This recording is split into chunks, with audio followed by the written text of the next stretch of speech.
Définir ces modèles de mail et les pièces jointes. Pour définir ces modèles de mail, rendez-vous dans les paramétrages de GroupsOffice, puis Modèles de mail. Nous constatons ici que plusieurs types de mails nous sont proposés. Les mails d'accompagnement de vos documents, des mails de rappel et de remerciement. Les mails de rappel informatifs et de remerciement sont envoyés automatiquement et ne sont par conséquent pas modifiables avant l'envoi. Tous les autres mails peuvent encore être personnalisés avant l'envoi. Ce paramètre est défini dans les messages et fait l'objet d'un tutoriel séparé. Créons par exemple un mail d'accompagnement de l'offre.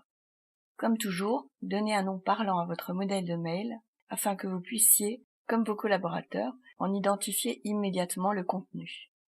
Indiquez ensuite le sujet du mail, son expéditeur et enfin le contenu du mail ainsi que la formule de politesse dans la langue de correspondance choisie. Le programme enverra le mail correspondant à la langue saisie dans l'adresse du client. Celle-ci doit donc être bien remplie dans les coordonnées du client et le modèle de mail dans la langue du client doit exister. La signature du mail définie dans vos données d'entreprise seront ajoutées en fin de texte. N'oubliez pas d'enregistrer votre travail. Votre modèle de mail a donc été créé.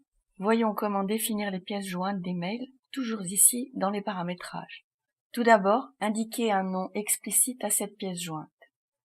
De même que pour les modèles de documents, vous constatez que chaque pièce jointe appartient à une catégorie, ce qui permet à GroupsOffice de vous suggérer le bon mail avec la bonne pièce jointe au bon endroit du programme. Comme pour le modèle de mail, indiquez la langue de la pièce jointe. S'il s'agit de votre brochure, par exemple, établie en 3 langues, cochez ici toutes les langues afin que cette pièce jointe apparaisse dans toutes les langues lors de la génération du mail. Téléchargez votre pièce jointe, attendez que son nom apparaisse dans le champ blanc à côté du bouton et enregistrez-la. Votre pièce jointe a dûment été ajoutée à votre liste et sera donc accessible si nous prenons le cas de l'offre ici, dans l'offre de ce dossier, lorsque nous choisissons d'envoyer l'offre par mail. Hormis l'offre, qui elle est générée par le programme et jointe automatiquement au mail d'accompagnement de l'offre, vous avez ici la possibilité de décocher au besoin une pièce jointe inutile. D'autres explications vous attendent dans les autres tutoriaux de GroupsOffice. À bientôt!